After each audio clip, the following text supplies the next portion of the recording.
Siguiendo hablando sobre el magnetismo, ahora tenemos que estudiar qué es lo que ocurre cuando una espira de corriente se enfrenta o se coloca dentro de un campo magnético. ¿Okay? Recordando la regla de la mano derecha y el comportamiento de una corriente eléctrica al estar sometido a un campo magnético, recordaremos que se genera una fuerza que se dirige de manera perpendicular a ambos campos.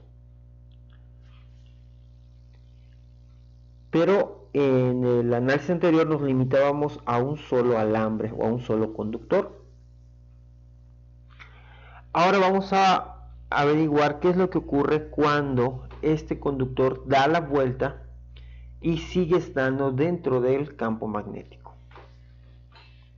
Como podemos ver aquí, imaginemos que este circuito o este cuadrado, rectángulo más bien, transporta una corriente eléctrica dada por estas flechas sobre la figura rectangular. Como nosotros sabemos, y por regla de la mano derecha, si aquí hay una corriente eléctrica y el campo está dirigiéndose hacia aquí, cuando doble los dedos, pues la fuerza se dirige hacia arriba, como vemos aquí. Pero si esta corriente da la vuelta al otro lado o enfrente de donde se encuentra esta corriente, voy a tener igual por la regla de la mano derecha que se genera una fuerza hacia abajo. ¿Okay? Y el mismo análisis podemos hacer en los laterales. ¿Okay? De manera que si a esta espira o a este ciclo le agregáramos un eje de rotación o lo fijáramos por medio de un eje, estas fuerzas contrarias harían que esta espira gire por acción del campo magnético. Aquí les muestro otros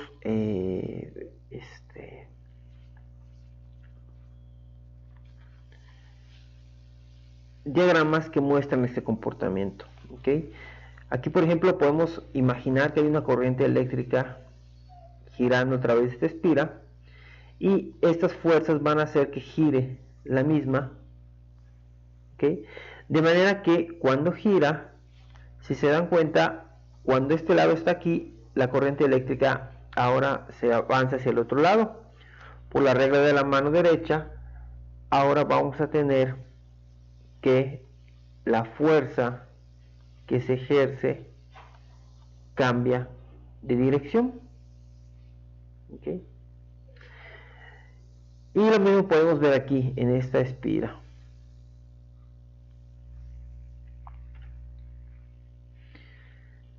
De manera que cuando logramos o estudiamos estas espiras, pero como les digo, a través de un eje de rotación, es decir, fijamos la espira aquí, es lo que aquí le llaman O, y esto se convierte a A entre 2 y A entre 2, pues podemos ver que esta corriente que va a lo largo de este eje provoca una fuerza hacia arriba, y esta corriente esquematizada aquí por la cruz que se va hacia atrás del plano, por la regla de la mano derecha genera una fuerza hacia abajo y en conjunto generan un torque o un movimiento rotacional alrededor de este eje de rotación O.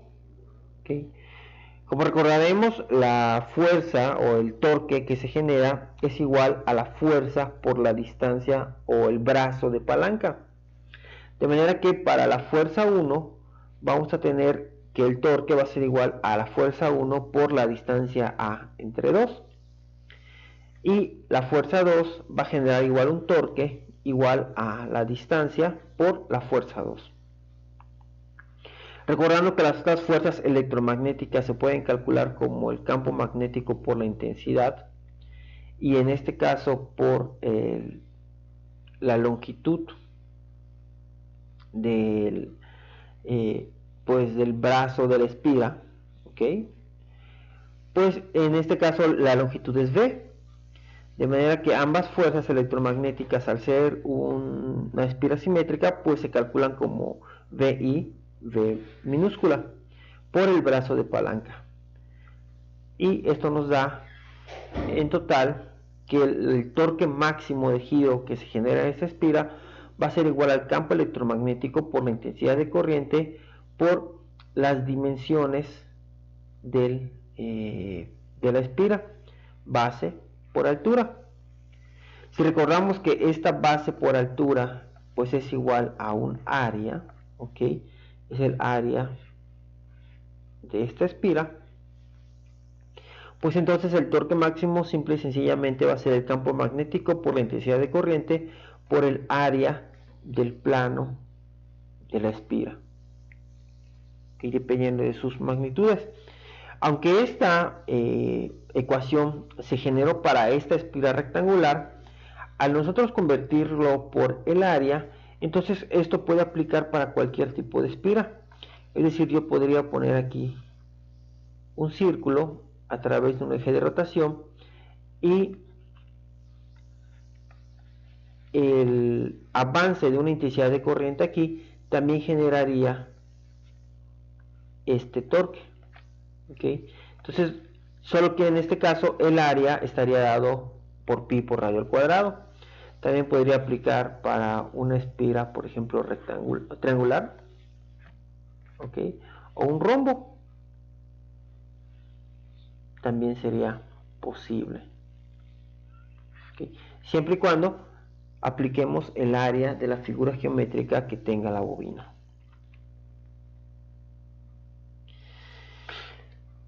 Sin embargo, este es el torque máximo porque el ángulo que se encuentra entre la perpendicular al plano de la bobina y el campo magnético es 90 grados.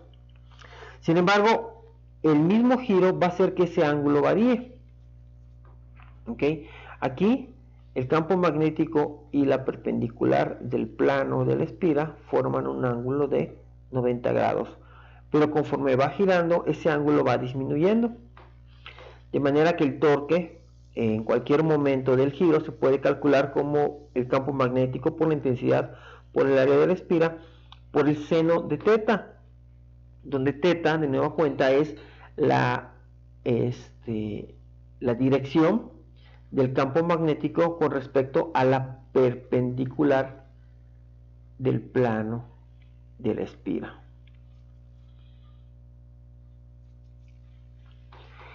En la mayoría de las aplicaciones modernas, una espira no es suficiente para generar un giro uniforme. Luego entonces se pueden utilizar estos devanados o espiras de muchos ciclos o espiras. Entonces estas se llaman bobinas o devanados, ¿okay? Estas bobinas o devanados, al tener una corriente viajando a lo largo de muchos giros alrededor de este campo magnético y alrededor de un eje de rotación, pues generan un torque uniforme. Y para calcular este torque, lo único que tenemos que agregar a la fórmula es el número de vueltas que va a dar o que contiene esta bobina.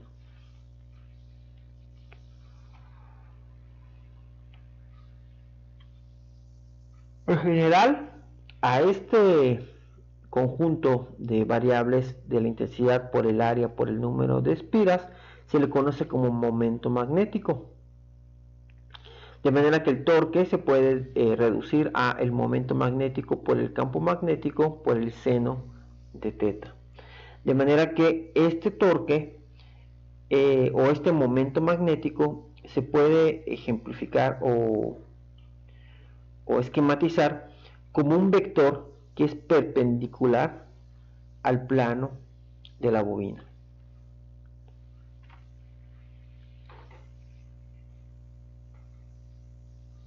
Una de las aplicaciones más importantes que se encuentra por este fenómeno es en el pues en el aprovechamiento de los motores eléctricos. ¿Okay? Nada más retomando lo que les comenté hace rato.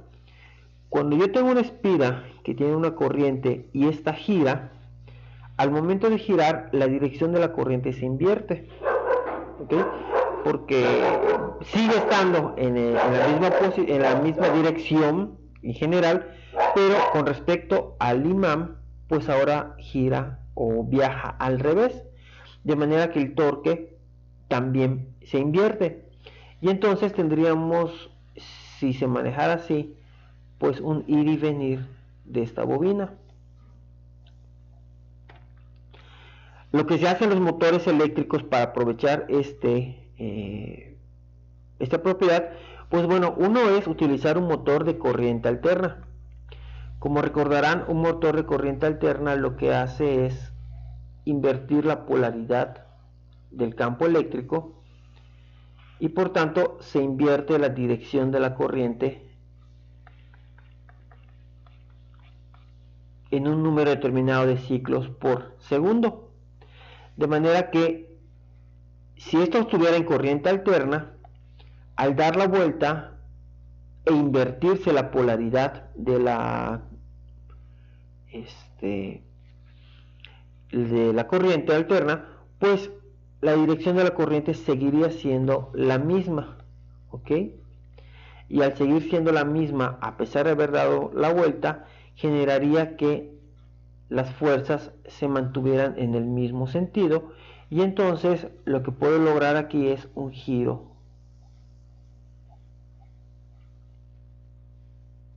como se genera en los motores eléctricos. Los motores eléctricos solo giran hacia un lado. Otra forma de lograr esto utilizando un motor de corriente directa es el uso de estos escobillones o carbonos.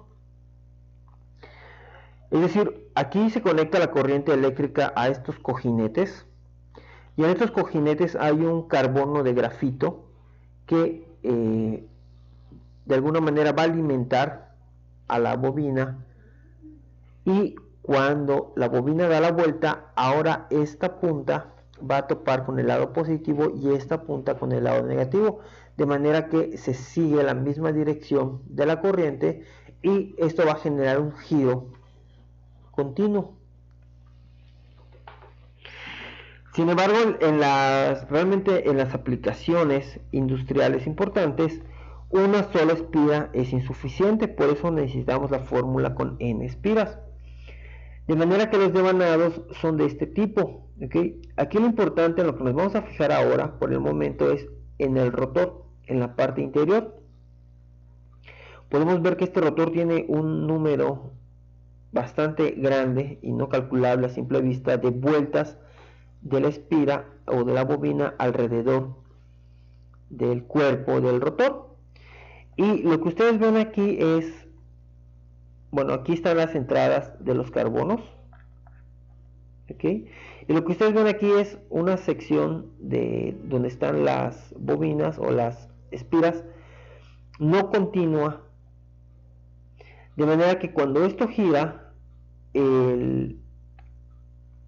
cada una de estos carbonos hace contacto con un lado del devanado y genera una intensidad de corriente que se puede dirigir, por ejemplo, hacia acá.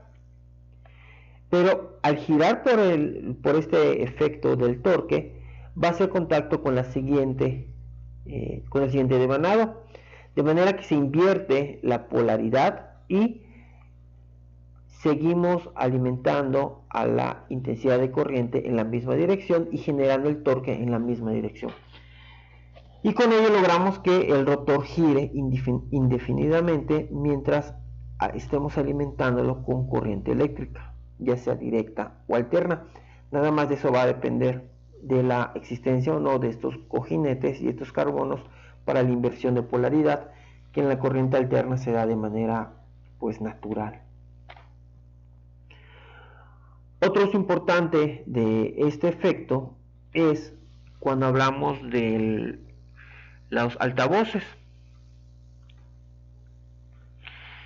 Como podemos ver, un altavoz generalmente se compone de un imán que genera campos magnéticos, y alrededor de este imán, o embebido en este imán, se encuentra una bobina, ¿okay?, de corriente de alambre de cobre, que va a transmitir una corriente eléctrica, de manera que cuando se genera esta corriente eléctrica, genera una fuerza de torque que alimenta al cono de la bocina, que generalmente está hecho de cartón, y este cartón, al estar inmerso en este jugueteo de fuerzas, porque la corriente eléctrica va a variar dependiendo del tipo de sonido que yo quiera generar, pues la vibración de mi altavoz pues va a variar dependiendo de la variación de energía eléctrica, y es así como esta energía se convierte en ondas sonoras.